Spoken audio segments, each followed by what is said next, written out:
Telugu YouTube ఛానల్లో మీ వ్యాపార ప్రకటనల కోసం 9154949554 కి కాల్ చేయండి. Hello everyone, welcome to KTV Telugu. పిల్లలు కొట్టుకున్నారనుకోండి, తల్లి ఎవరి పక్షం వహిస్తుంది? ఈ ప్రశ్న నిజానికి చాలా క్రిటికల్. చాలామంది అమ్మలు డిప్లొమాటిక్గా వ్యవహరించి సమస్యను పరిష్కరించుకుంటారు. అంబానీ కుటుంబంలో ఆస్తి తగాదా వచ్చినప్పుడు కూడా వాళ్ళ అమ్మ గొడవలు లేకుండా పరిష్కరించారు.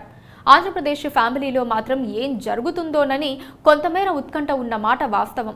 జగన్ వర్సెస్ షర్మిల ఆస్తి వివాదంతో పాటు పొలిటికల్ వివాదంలో తల్లి విజయమ్మ కుమిలిపోతున్నారని తెలుస్తోంది.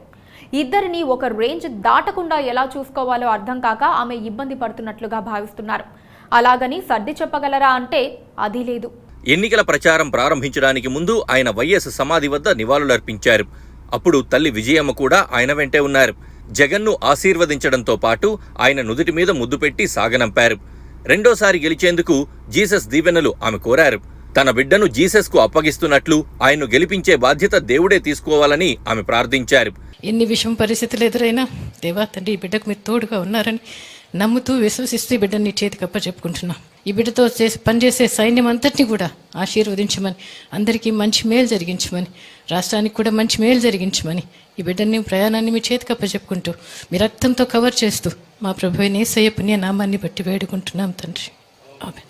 ఇది బయటకు కనిపించే అంశం. విజయమ్మ చాలా ఉల్లాసంగా ఉన్నట్లు కనిపించారు. నిజానికి ఆమంత ఉల్లాసంగా లేరు. టెన్షన్ పడుతున్నారు. జగన్ షర్మిలల మధ్య నలిగిపోతున్నారు. జగన్పై షర్మిల కత్తికట్టి మరీ రాజకీయంగా పోరాడుతున్న తరుణంలో ఏం జరుగుతుందోనని ఆమెకు దిక్కుతోచడం లేదు. షర్మిలకు జగన్ ఆస్తి పంచివ్వలేదు, ఎలాంటి రాజకీయ పదవి ఇవ్వలేదు. దాంతో ఆగ్రహం చెందిన ఆమె రాజకీయాల్లోకి వచ్చి ఆయనపై కసి తీర్చుకునే ప్రయత్నంలో ఉన్నారు.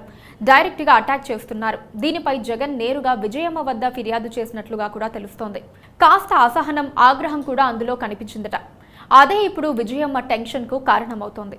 తల్లిని చెల్లిని వెళ్లగొట్టినోడు రాష్ట్రానికి ఏం చేస్తున్నాడని ఇప్పుడు ఆంధ్రప్రదేశ్ ప్రతిపక్షాల నినాదం. ఆ నినాదం ప్రతి ఇంటా మారుమోగాలని టీడీపీ ప్రయత్నిస్తోంది.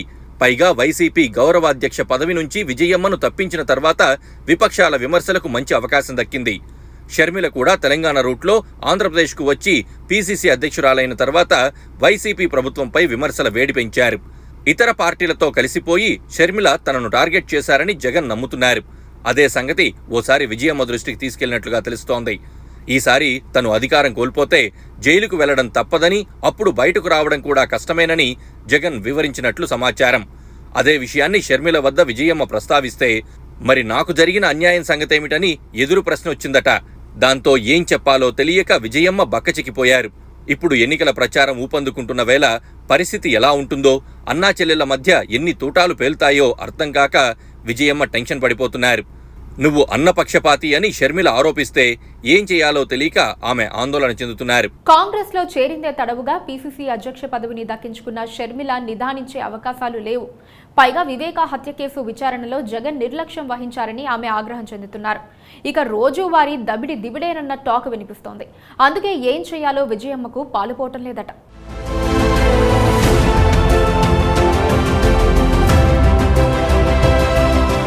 Please subscribe to KTV Telugu. KTV Telugu. KTV Telugu channel.